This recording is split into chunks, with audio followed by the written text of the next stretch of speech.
नमस्कार, आप देख रहे हैं दृष्टि न्यूज। तमाम खबरों के लिए चैनल को लाइक, शेयर और सब्सक्राइब जरूर करें। जिले के प्रभारी मंत्री लखन पटेल, विदिशा विधायक मुकेश टंडन, शमशाबाद विधायक सूर्य प्रकाश मीणा, पुरवाई विधायक हरि सिंह सप्रे, भाजपा जिलाध्यक्ष और अन्य पदाधिकारी के द्वारा प्रेस क्लब संघ कार्यालय में एक प्रेस वार्ता आयोजित की गई, जिसमें प्रधानमंत्री नरेंद्र मोदी के 11 साल के कार्यकाल के बारे में विस्तार से जानकारी दी गई।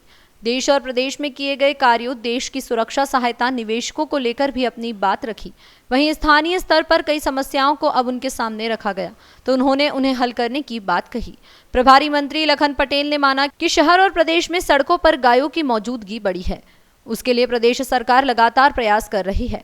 जल्द ही इस पर बड़ा क्रियान्वयन होगा और उसका परिणाम भी हमें जल्द दिखाई देगा। वहीं और अन्य विषयों को लेकर उन्होंने जो जिले से जुड़े हुए मुद्दे थे उस पर भी चर्चा की।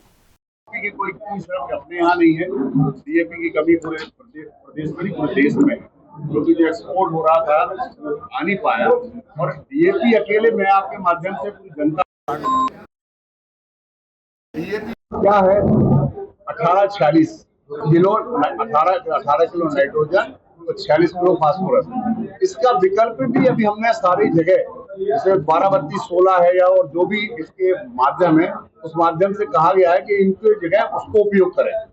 हमको एक्चुअली असलियत में मुझे जो मैं समझता हूँ कि किसान को भी अवेयरनेस की जरूरत है कि हमको न्यूट्रिएंट नाइट्रोजन फास्फोरस चाहिए, वो किस मात्रा में होगी, किस खाद से मिलेगी, उसकी अगर हम समझ लेंगे तो ये जो समस्या हमारी दिख रही है कि डीएपी नहीं है या वो खाद नहीं है, तो समस्या मुझे लगता है समाप्त हो जाएगी। मंत्री जी, आपको बधाई हो, आपके 11 साल के पूरे हो गए। आपने देश भर की बात कर दी। विदिशा के लिए क्या सौगातें दी गई हैं? विदिशा में आज भी 1600 बिल्डिंग स्कूलों की जर्जर है, सड़क गड्ढों में तब्दील हो गई है। आप पशु मंत्री, खुद ही पशु मंत्री हैं, आज भी गौशालाओं की हालत बहुत बेकार है। एक एक प्रश्न करेंगे तो शायद मैं जवाब दे सकूंगा, एक साथ आप 15 प्रश्न करेंगे तो शायद स्कूलों की हालत है गंभीर।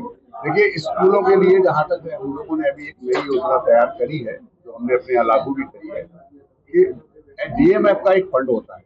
देखिए, हर जगह हर साल शासन के लिए स्कूल सुधार के लिए पैसा आता है, लेकिन वो मैं समझता हूँ उतना पर्याप्त नहीं। तो उसके लिए डीएमएफ फंड से कुछ व्यवस्था हम लोग कर रहे हैं और योजनाबद्ध तरीके से 2 साल 3 साल में उसको हम ठीक करेंगे।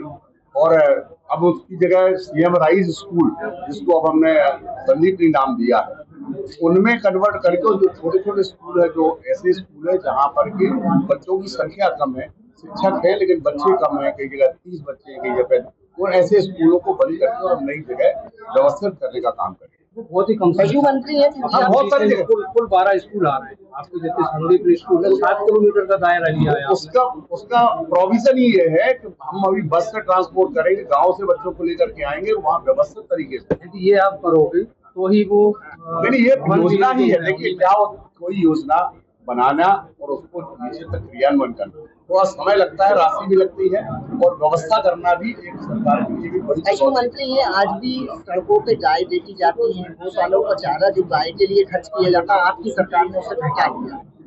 आप उल्टा कह रहे हैं, बढ़ा दिया। आप बिल्कुल गलत बोल रहे हो, आपको करेक्ट हो जाओ।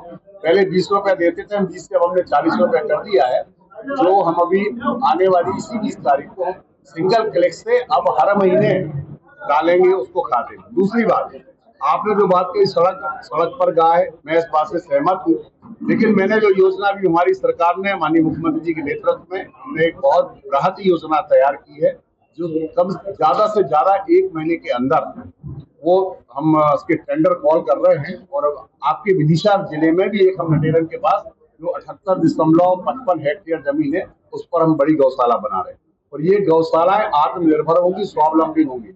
मैं आप सबके माध्यम से बड़े विश्वास के साथ इस बात को कह सकता हूं कि आने वाले समय में, क्योंकि देखिए, जब कोई योजना बनती है उसको एग्जीक्यूशन में समय लगता है, और इसका एग्जीक्यूशन लगभग 1 साल से लेकर 1.5 साल का समय लगेगा, क्योंकि बनाना उसमें लगभग एक जहां पर भी हम एक गौशाला बना रहे हैं उसमें टोटल खर्चा लगभग 50 करोड़ रुपए।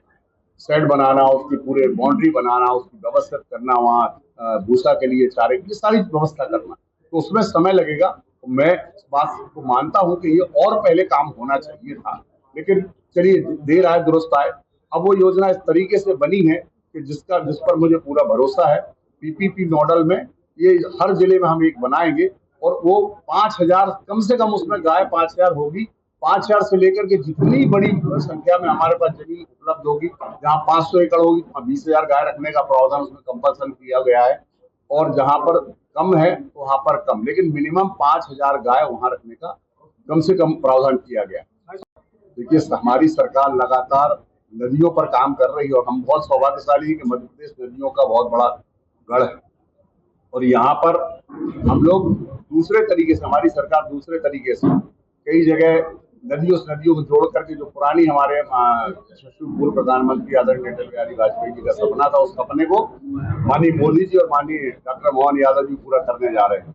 और उस सिलसिले में मध्य प्रदेश में 2 बड़ी बड़ी परियोजनाएं आ गई, जिनका भूमि पूजन हो गया, चाहे वो पीकेसी हो, पंजाब काली सिंध और बेतवा हो, चाहे हमारी ये कैन बेतवा पर लिंक परियोजना हो। इनके माध्यम से सिंचाई भी होगी और नदियों का संधारण करने का काम। अब तो सरकार ने एक और बड़ा, माननीय मोदी जी ने एक बहुत बड़ा फैसला लिया है, जो नदी से नदी को जोड़ने में एक राज्य से दूसरे राज्य को जब जोड़ते थे तभी हमको केंद्र सरकार अनुदान के रूप में हमको राशि देती थी। अब मोदी जी ने कह दिया कि अगर जिले आपके प्रदेश के अंदर अगर कोई नदी आप आपस में 2 या 3 नदियों को जोड़ते हैं तो उस पर भी 90% की राशि केंद्र सरकार और 10% की राशि राज्य सरकार लगाएगी। उस तारतम्य में भी अभी हमारे यहाँ नर्मदा नदी से हमारे जिले की 2 नदियों को जोड़ा, जिसमें पूरा बुंदेलखंड में पानी भी पहुंचेगा और जो और हरापन खेती के लिए आना चाहिए वो भी उपलब्ध होगा। क्योंकि हमारी सरकार का संकल्प है कि मध्य प्रदेश को पूर्ण रूप से सिंचित बनाना और किसान के खेत तक, हर खेत तक पानी पहुंचाने का। तो इसी तारतम्य में हमारी जो 2 नदियां हैं, जो लगभग 1-1 लाख करोड़ की परियोजनाएं हैं, इनसे दोनों से मिलाकर के अगर हम देखेंगे तो दोनों में लगभग 2 लाख हेक्टेयर से अधिक की सिंचाई इस पर होगी।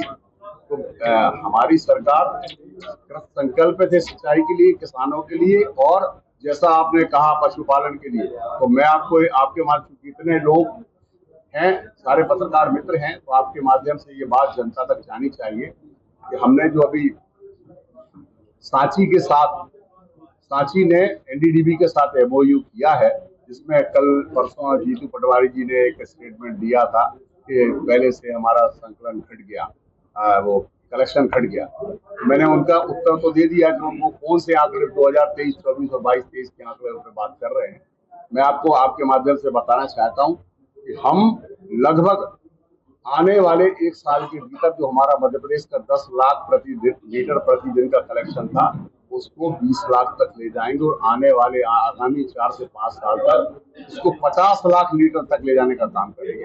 और शुरुआत कर दी, और अलग अलग जगह पे आप लोगों को मैंने हर जिले में कहा है कि आप अगर आपका कोई रूट चार्ट आप बना सकते हैं। हमने अपने विभाग के लोगों को भी कहा है, और आपका भी सुझाव, अगर आप चाहें कि जैसे 20 गाँव है, 20 गांव में हमारा दूध का कलेक्शन हो सकता है, आप सुझाव देंगे तो हम वहां पर बीएमसी लगा करके और रूट बना करके हम वहां से भी लोगों से दूध कलेक्शन का काम करेंगे। क्योंकि हमारा उद्देश्य है किसानों की आय बढ़ाना, और किसानों की आय आज के समय इसी से बढ़ सकती है, दुग्ध उत्पादन से या एलाइड एग्रीकल्चर एक्टिविटीज के साथ।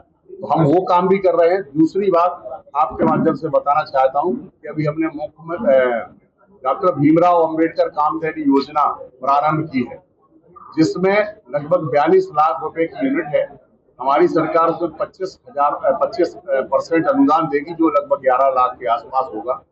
और एक किसान, अभी तक पहली योजना है, देश की पहली योजना है, जो एक किसान को हम 200 गाय या 200 भैंस तक देने का हमने प्रावधान किया है। इससे पहले कभी 5-10 से ज्यादा कभी नहीं होता था।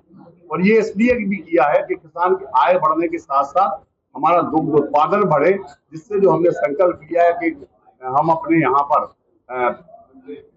10 लाख से लेकर 50 लाख लीटर तक हम प्रतिदिन जाने का काम करेंगे, तो उसमें भी एक योजना